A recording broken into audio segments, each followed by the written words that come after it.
कहानी शुरू होती है एक ऐसे वीरान टापू से जहां जमीन से ज्यादा डर हवा में फैला हुआ था। ये टापू सांपों से भरा हुआ था और यहाँ 4 दोस्त अक्सर एक ही मकसद से आते थे, पैसे कमाने के लिए। उनका काम था खतरनाक सांपों को पकड़ना और फिर उन्हें बेच देना। उस दिन भी वो इसी उम्मीद में यहाँ पहुंचे थे कि कोई बड़ा शिकार हाथ लगेगा। टापू पर पहुंचते ही उन्होंने एक पुराना लेकिन आजमाया हुआ तरीका अपनाया। एक मुर्गे की टांग में मजबूत रस्सी बांधी गई और उसे जमीन के अंदर बनी एक संकरी सुरंग में धीरे से डाल दिया गया। उनका मानना था कि जैसे ही कोई बड़ा अजगर या पायथन उसे निगलने की कोशिश करेगा, वो रस्सी खींचकर सांप को बाहर निकाल लेंगे। कुछ देर तक सब शांत रहा, फिर अचानक रस्सी में जोर का खिंचाव महसूस हुआ। सैनथियाओ, जो सबसे आगे खड़ा था, ने पूरी ताकत से रस्सी खींची, लेकिन अगले ही पल रस्सी टूट गई। यही वो पल था जब उसके चेहरे पर मुस्कान नहीं, डर साफ दिखाई देने लगा। उसे यकीन हो गया कि सुरंग के अंदर कुछ बहुत बड़ा है। बिना ज्यादा सोचे उसने फैसला किया कि वो खुद अंदर जाएगा। उसने साथियों से कहा कि जैसे ही वो इशारा करे, सब मिलकर उसे बाहर खींच लेना। बात खत्म होते ही सैनथियाओ सुरंग के अंदर उतर गया। अंदर का नजारा देखकर उसकी सांस अटक गई। वहाँ सच में एक विशाल सांप था और उसने झट से उसे पकड़ भी लिया। लेकिन तभी उसे एहसास हुआ कि ये सुरंग जितनी बाहर से दिखती है, अंदर से उससे कहीं ज्यादा फैली हुई है। अजीब सी आवाजें, सन्नाटा और घुटन, सब कुछ खतरे का संकेत दे रहा था। घबराकर उसने जोर से चिल्लाकर साथियों को उसे बाहर खींचने का इशारा किया। बाहर खड़ा अरबिंग, जो भारी भरकम शरीर वाला आदमी था,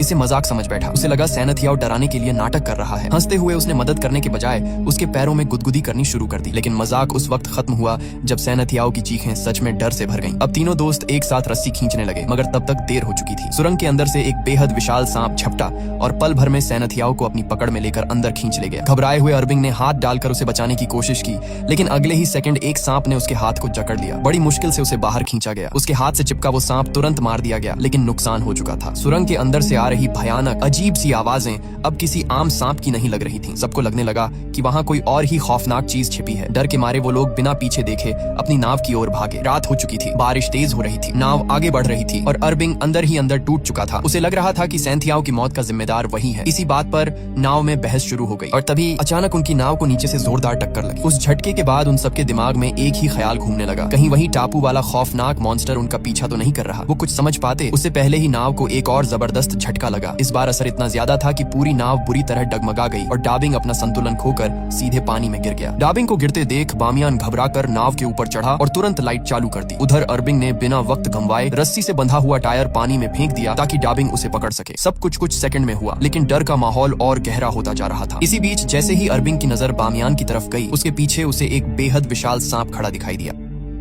अगले ही पल वो सांप वहां से गायब हो गया, जैसे पानी में घुल गया हो। इससे पहले कि कोई कुछ कर पाता, उसी सांप ने पानी में गिरे डाबिंग पर हमला कर दिया और पल भर में उसकी जान चली गई। अरबिंग ने हिम्मत जुटाकर भाले से उस सांप पर वार करने की कोशिश की, लेकिन वो सांप आम नहीं था। उसने पलटकर इतना जोरदार हमला किया कि अरबिंग हवा में उछल गया और जमीन पर गिरने से पहले ही उस सांप का शिकार बन गया। अब नाव पर सिर्फ बामियान बचा था। उस विशाल सांप का आकार देखकर उसका डर हद से ज्यादा बढ़ चुका था। वो कांपते हुए सांप से रहम की भीख मांगने लगा और बार बार कहने लगा कि अगर उसकी जान बख्श दी गई तो वो कभी भी दोबारा सांप नहीं पकड़ेगा। लेकिन सांप नहीं रुका। वो नाव पर चढ़ता हुआ उसकी ओर बढ़ने लगा। तभी बामियान की नजर नाव में रखे एक कैमरे के पास पड़ी कुछ अजीब सी चीजों पर गई। वो सांप के अंडे थे। असल में वही वजह थी जिसकी वजह से वो विशाल सांप इस नाव तक पहुंचा था। अपने अंडों को देखते ही वो और आक्रामक हो गया और अगले ही पल बामियान की भी जान चली गई। कुछ दिनों बाद कहानी एक नई जगह पर पहुंचती है। एक औरत घबराई हुई हालत में शेन नाम के एक आदमी को अपने घर की तरफ ले जा रही थी। शेन एक पेशेवर स्नेक रेस्क्यूअर था। उस औरत के घर में एक खतरनाक सांप घुस आया था, इसलिए उसने मदद के लिए शेन को बुलाया था। घर के अंदर कदम रखते ही शेन की नजर कुछ सांप के अंडों पर पड़ी। पूछने पर पता चला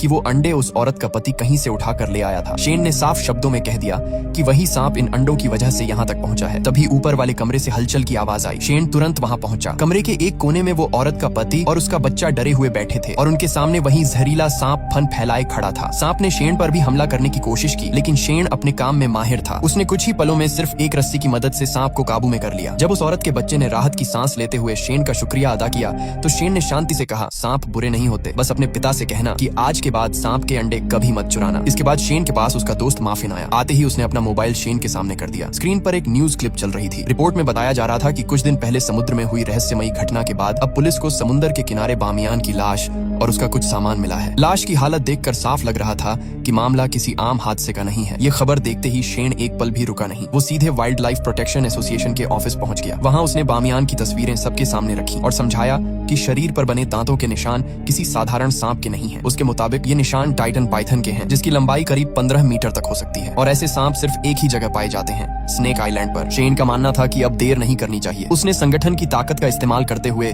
सरकार से स्नेक आइलैंड को नेचर रिजर्व घोषित करने की अपील करने की बात कही, लेकिन वहीं मौजूद एनवायरमेंट प्रोटेक्शन डिवीजन की सीनियर अधिकारी जाओ ने उसकी बात काट दी। उसका कहना था कि इंटरनेशनल स्नेक ऑन ऑर्गेनाइजेशन के रिकॉर्ड के मुताबिक इस तरह के विशाल सांप धरती से लगभग 58 साल पहले ही विलुप्त हो चुके हैं। शेन ने बहस करने के बजाय सबूत सामने रख दिया। उसने बामियान के कैमरे से रिकॉर्ड की गई आखिरी वीडियो चलाई। वीडियो में साफ तौर पर उस विशाल टाइटन पाइथन की झलक दिखाई दे रही थी। जैसे ही वीडियो खत्म हुई, कमरे में कुछ पल के लिए सन्नाटा छा गया। सबकी आंखें हैरानी से खुली रह गईं। अब हालात बदल चुके थे। सबने फैसला किया कि जाओ खुद शेन के साथ स्नेक आइलैंड जाएगी और सच्चाई का पता लगाएगी। लेकिन रवाना होने से पहले जाओ को एक और चौंकाने वाली बात पता चली। शेन सिर्फ एक स्नेक रेस्क्यूअर नहीं था, वो पहले फौज में रह चुका था और साथ ही उसे स्नेक किंग के वंशज के रूप में भी जाना जाता था। उधर दूसरी तरफ कहानी एक नए मोड़ पर पहुंचती है। एक बड़ी रियल एस्टेट कंपनी का मालिक पैन 4 वीरान द्वीपों को टूरिज्म प्रोजेक्ट में बदलने की तैयारी कर चुका था। इन्हीं द्वीपों में स्नेक आइलैंड भी शामिल था। पैन इस प्रोजेक्ट में पहले ही भारी पैसा लगा चुका था और अब वो किसी भी कीमत पर पीछे हटने को तैयार नहीं था। इसी मकसद से वो जिन नाम के एक शख्स से मिलने पहुंचा, जो ब्लैक मार्केट में सांपों को पकड़कर बेचने के लिए जाना जाता था। पैन को पता था कि अगर इस टापू से सांपों का खात्मा करना है तो उसे जिन जैसे लोगों की ही जरूरत पड़ेगी। पैन ने जिन के सामने सोने की कुछ ईंटें रखी और साफ शब्दों में कहा कि किसी भी हाल में शेन को रोका जाना चाहिए। अगर शेन ने ये साबित कर दिया कि उस टापू पर सच में टाइटन पाइथन मौजूद है तो उसके पूरे टूरिज्म प्रोजेक्ट में लगाया गया पैसा मिट्टी में मिल जाएगा। जिन ने बिना ज्यादा सोचे जवाब दिया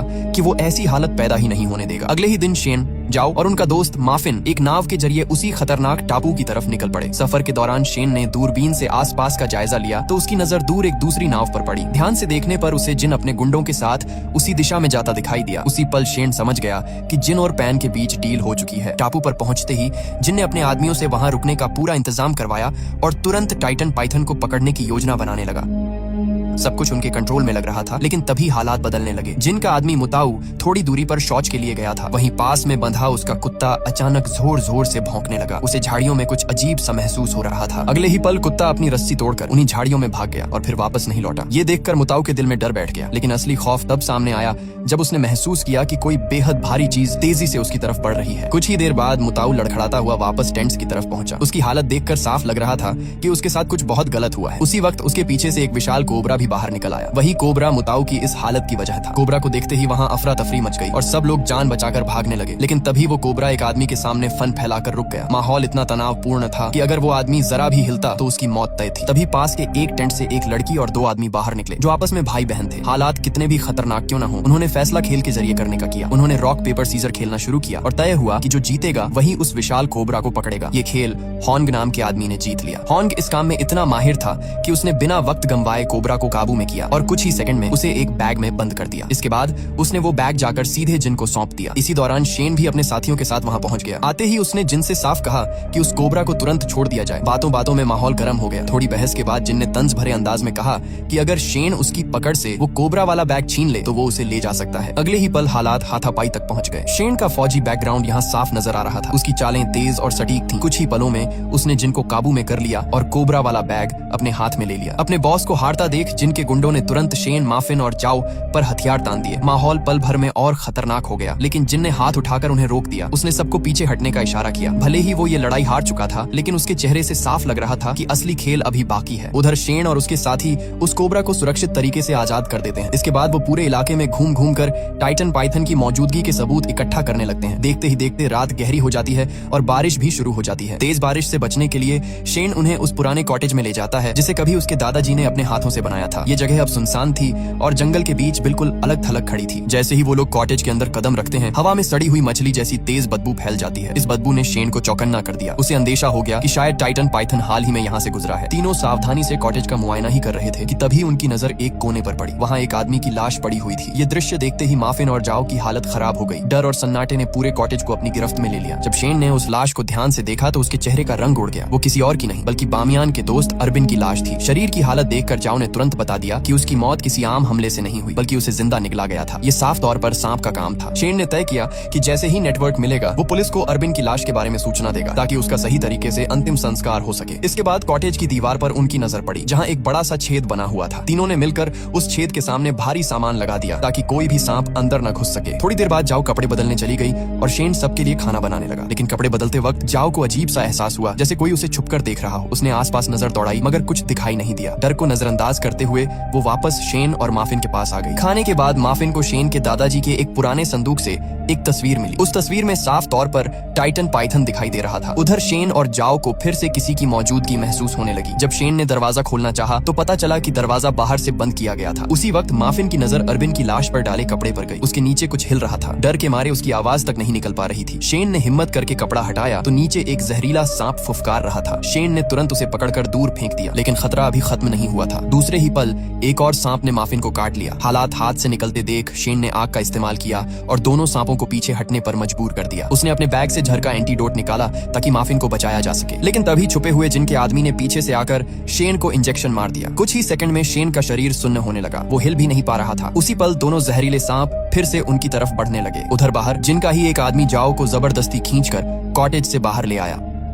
उसकी नीयत साफ नहीं थी। वो जाओ के साथ कुछ गलत करने ही वाला था कि तभी झाड़ियों के पीछे से टाइटन पाइथन निकला। एक ही पल में उस आदमी को अपनी पकड़ में लिया और घसीटते हुए जंगल के अंदर ले गया। जाओ किसी तरह उसकी पकड़ से छूट गई। घबराई हुई जाओ भागकर वापस कॉटेज के अंदर आई। शेन और माफिन की हालत देखकर उसका दिल बैठ गया लेकिन शेन ने मुश्किल से उसे एंटीडोट की तरफ इशारा किया। बिना वक्त गंवाए जाओ ने दोनों को एंटीडोट दे दिया और उनकी जान बच गई। अगली सुबह हालात थोड़े संभले। तीनों फिर से टाइटन पाइथन को ढूंढने के लिए निकल पड़े। तलाश के दौरान उन्हें एक पेड़ से लटकी हुई एक बड़ी सांप की केंचुली मिली। ये साफ सबूत था कि टाइटन पाइथन इसी टापू पर मौजूद है। हालांकि शेन जानता था कि सिर्फ इतना काफी नहीं है। सच साबित करने के लिए उन्हें अभी और भी ठोस सबूत इकट्ठा करने थे। इसी दौरान उनकी नजर पास ही जमीन पर पड़े योंग पर पड़ी। उसकी हालत बेहद खराब थी जैसे उसकी जान किसी भी पल निकल सकती हो। शेन ने बिना देर किए अपना एंटीडोट निकाला और उसे दे दिया। कुछ ही देर में योंग की सांसें संभलने लगीं और उसकी जान बच गई। लेकिन तभी जाओ की नजर योंग के शरीर पर लगे एक अजीब से लिक्विड पर गई। उसे समझते देर नहीं लगी। ये निशान टाइटन पाइथन के थे और इसका मतलब साफ था कि वो अब अंडे देने के बेहद करीब है या शायद दे भी चुकी है। इसके बाद वो लोग योंग को सहारा देकर जिनके पास ले आए। वहाँ मौजूद लोगों को पहले लगा कि योंग की ये हालत शेन की वजह से हुई है। माहौल तनावपूर्ण हो गया लेकिन तभी योंग को होश आया और उसने साफ शब्दों में बता दिया कि उस पर हमला शेन ने नहीं बल्कि टाइटन पाइथन ने किया था। सच्चाई सामने आते ही जिनका रवैया बदल गया। अपने भाई की जान बचने पर उसने शेन को ढेर सारा सोना देने की पेशकश की लेकिन शेन ने साफ मना कर दिया। उसने कहा कि उसने योंग की जान पैसों के लिए नहीं बचाई। शेन ने जिनसे कहा कि अगर वो सच में एहसान मानता है तो सारे पकड़े हुए सांपों को आजाद कर दे और इस टापू को छोड़ दे। लेकिन जिन किसी भी हाल में पीछे हटने को तैयार नहीं था। काफी बहस के बाद शेन ने एक और रास्ता सुझाया। उसने कहा कि अगर जिन उसे कीमत चुकाना ही चाहता है तो बदले में उसे एक गाड़ी दे दे। थोड़ी देर सोचने के बाद जिन मान गया। उसने शेन को गाड़ी दे दी। इसके बाद शेन, जाओ और माफिन वहाँ से निकल पड़े। गाड़ी में जाते वक्त जाओ ने चिंता भरे लहजे में कहा कि उसके हिसाब से टाइटन पाइथन अब तक अंडे दे चुकी होगी। अगर वो अंडे जिनके हाथ लग गए तो हालात और भी बिगड़ सकते हैं। पाइथन के बच्चों के बचने के चांस वैसे ही बहुत कम होते हैं। उसने साफ कहा कि उन्हें वो अंडे अपने साथ ले जाने होंगे। इस टापू पर टाइटन पाइथन की मौजूदगी साबित करने के लिए इससे बड़ा और ठोस सबूत कोई हो ही नहीं सकता। चलती गाड़ी में शेन ने आखिरकार जाओ को अपनी सच्चाई बता दी। उसने कहा कि वो स्नेक किंग फैमिली का वंशज है और सांपों की हिफाजत करना ही उसका असली मकसद रहा है। उसके दादाजी हमेशा कहते थे कि टाइटन पाइथन आज भी इस दुनिया में मौजूद है लेकिन शेन ने कभी इस बात को गंभीरता से नहीं लिया। बामियान की मौत के बाद जब उसने उस पाइथन की रिकॉर्डिंग देखी तब उसे अपने दादाजी की बातों पर यकीन हो गया। शेन ने साफ कहा कि वो चाहता है सरकार इस टापू को नेचर रिजर्व घोषित करे ताकि लालच में आकर लोग यहाँ न आए और अपनी जान न गंवाएं। वो लोग अभी बात कर ही रहे थे कि अचानक गाड़ी के सामने से टाइटन पाइथन गुजर गया। इतना करीब कि सबकी सांसें थम गईं। बिना वक्त गंवाए शेन ने गाड़ी मोड़ी और उसका पीछा शुरू कर दिया ताकि इस बार पक्के सबूत के तौर पर उसकी वीडियो रिकॉर्ड की जा सके। लेकिन तभी अचानक सामने से एक दूसरी गाड़ी आकर रास्ता रोककर खड़ी हो गई। उसमें जिनका गुंडा खोंग अपनी बहन के साथ था। दोनों को लग रहा था कि उनके भाई की मौत के पीछे शेन का हाथ है। बात करने की बजाय उन्होंने सीधे हमला कर दिया। काफी देर तक जबरदस्त हाथापाई चलती रही। आखिरकार शेन ने खोंग को बेहोश कर दिया और माफिन ने उसकी बहन को काबू में कर लिया। इसके बाद उन्हें एहसास हुआ कि जाओ कहीं दिखाई नहीं दे रही। बिना देर किए दोनों उसे ढूंढने निकल पड़े। उधर जाओ अकेले ही टाइटन पाइथन का पीछा करते करते उसकी गुफा तक पहुंच चुकी थी। उसने देखा कि पाइथन गुफा से बाहर निकल चुका है। हिम्मत जुटाकर जाओ ने टॉर्च जलाई और नीचे झांका। गुफा के अंदर उसे कई बड़े बड़े अंडे दिखाई दिए। यही वो सबूत था जिसकी उसे तलाश थी। पाइथन के बाहर होने का फायदा उठाकर जाओ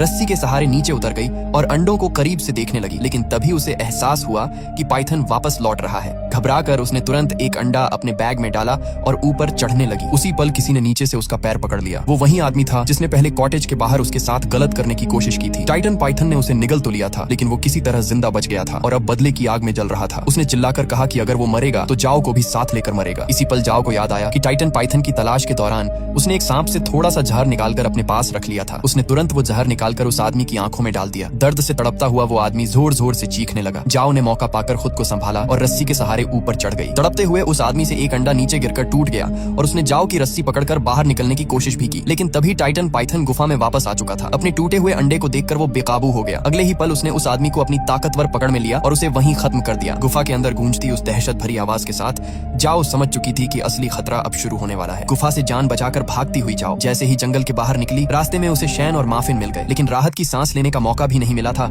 कि पीछे से टाइटन पाइथन की भारी सरकती हुई आवाज आने लगी। शैन और माफिन ने देर नहीं की, जाओ को झटपट गाड़ी में खींचा और जान बचाकर वहां से भागने लगे। गाड़ी के अंदर माहौल तना हुआ था। शैन की आंखें जाओ पर टिकी थीं। उसने धीमी लेकिन सख्त आवाज में पूछा कि क्या वह डीएनए सैंपल के अलावा कुछ और तो नहीं लाई। जाओ ने बिना झिझक झूठ बोल दिया, मगर शैन को यकीन नहीं हुआ। उसे साफ समझ आ रहा था कि पाइथन यूं ही पीछा नहीं कर रही। माफिन ने जब जाओ का बैग खोला तो सच सामने आ गया, पाइथन का अंडा, वही अंडा जिसे जाओ ने चोरी से गुफा से उठा लिया था।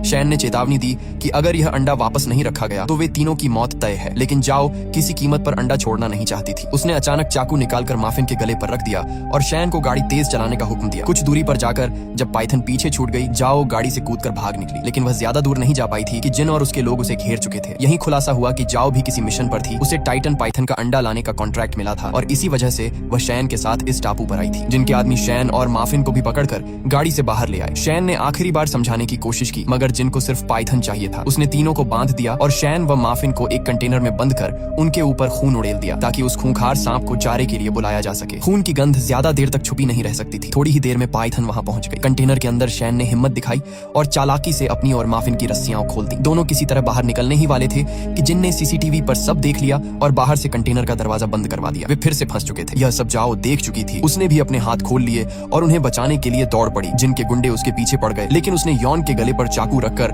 उसे बंधक बना लिया और मौका मिलते ही कंटेनर के ऊपर चढ़ गई। अब खेल पूरी तरह बदल चुका था। जाओ ने बिना एक पल गंवाए कंटेनर के ऊपर बनी छोटी सी खिड़की खोल दी। अंदर फंसे शैन और माफिन ने किसी तरह पाइथन से बचते हुए बाहर छलांग लगाई और सीधे जिन और उसके लोगों पर टूट पड़े। हालात पूरी तरह बेकाबू हो चुके थे। होंग शैन पर भारी पड़ रहा था और उसे मारने ही वाला था, लेकिन तभी अचानक टाइटन पाइथन ने उसे दबोच लिया और देखते ही देखते उसका काम तमाम कर दिया। उधर माफिन भी बुरी तरह पिट रहा था। जैसे ही उसे मौका मिला, उसने कंटेनर का दरवाजा खोल दिया और अंदर कैद पाइथन को बाहर छोड़ दिया। बस फिर क्या था, पूरा इलाका युद्ध का मैदान बन गया। लोग जान बचाकर भागने लगे। पाइथन ने जिन के भाई योंग को भी अपना शिकार बना लिया। जिन पागल हो गया और इसके लिए सीधे शैन को जिम्मेदार ठहराने लगा। गुस्से में आग बबूला जिन लकड़ी काटने वाले बड़े ब्लेड से शैन पर टूट पड़ा। शैन की जान जाते जाते बची जब आखिरी पल में माफिन ने जिन को धक्का देकर गिरा दिया। इसी अफरा तफरी में जाओ अंडा उठाकर सीधा नाव की तरफ भागी। वह किसी भी कीमत पर इस टापू से निकलना चाहती थी, लेकिन नाव तक पहुंचने से पहले ही जिन वहां आ गया और उसने जाओ को बुरी तरह पीट कर अधमरा कर दिया। फिर जैसे ही उसने नाव स्टार्ट की, शैन और माफिन भी वहां पहुंच गए। जिन ने तुरंत जाओ के गले पर चाकू रख दिया और दोनों को नाव से उतरने को कहा, लेकिन जाओ ने अचानक उसके हाथ पर काट लिया। गुस्से में जिन ने चाकू उसकी पीठ में घुसा दिया। तभी शैन ने आग बुझाने वाला यंत्र उठाकर जिन पर फेंका और उससे भिड़ गया। इस बार भी जिन शैन को मारने ही वाला था, लेकिन माफिन ने फिर से उसकी जान बचा ली। तभी शैन की नजर नाव के पास आती उस विशाल पाइथन पर पड़ी। उसे समझ आ गया कि अगर अंडा वापस नहीं किया गया तो कोई नहीं बचेगा। आखिरकार उसने अंडा लौटाने का फैसला कर लिया, लेकिन तभी जिन चाकू लेकर पाइथन के सामने खड़ा हो गया। अगली ही पल वह भी उस खूंखार सांप का शिकार बन चुका था। पाइथन ने अपना अंडा उठाया, शैन, माफिन और जाओ की तरफ एक बार देखा और बिना किसी और नुकसान के वहां से लौट गया। इतनी तबाही और मौत के बाद जाओ टूट चुकी थी। उसने शैन से अपनी बेवकूफी के लिए माफी मांगी और उसकी जान बचाने के लिए शुक्रिया अदा किया। अब उसे समझ आ गया था कि कुछ चीजें लालच से नहीं, समझदारी से संभाली जाती हैं। सब कुछ शांत हो चुका था, मगर जाओ के मन में अभी भी एक सवाल घूम रहा था। उसने शैन से पूछा कि क्या अब भी उनके पास इतना सबूत बचा है कि इस टापू को नेचर रिजर्व घोषित कराया जा सके। शैन ने बिना कुछ कहे अपने पास रखी वह पुरानी तस्वीर निकाली। वही तस्वीर जो उसके दादाजी ने कभी उस विशाल पाइथन की खींची थी। वही आखिरी सबूत था जो इस जगह को दुनिया से बचा सकता था। लेकिन शैन ने हल्की सी मुस्कान के साथ कहा कि अगर किसी चीज को सच में बचाना हो तो उसे दुनिया की नजरों से दूर रखना ही बेहतर होता है। यह कहकर उसने वह तस्वीर भी समुद्र में उछाल दी। तस्वीर पानी में डूबती चली गई और उसी के साथ यह कहानी भी खत्म हो गई। अगर तुम्हें यह कहानी पसंद आई हो तो वीडियो को लाइक जरूर करना, और अगर तुम इस चैनल पर नए हो तो चैनल को सब्सक्राइब कर लो, क्योंकि यहाँ ऐसी ही दिलचस्प और रोमांचक कहानियां मिलती रहती हैं। तो फिर मिलते हैं अगली इंटरेस्टिंग वीडियो के साथ। तब तक के लिए टाटा और गुड बाय।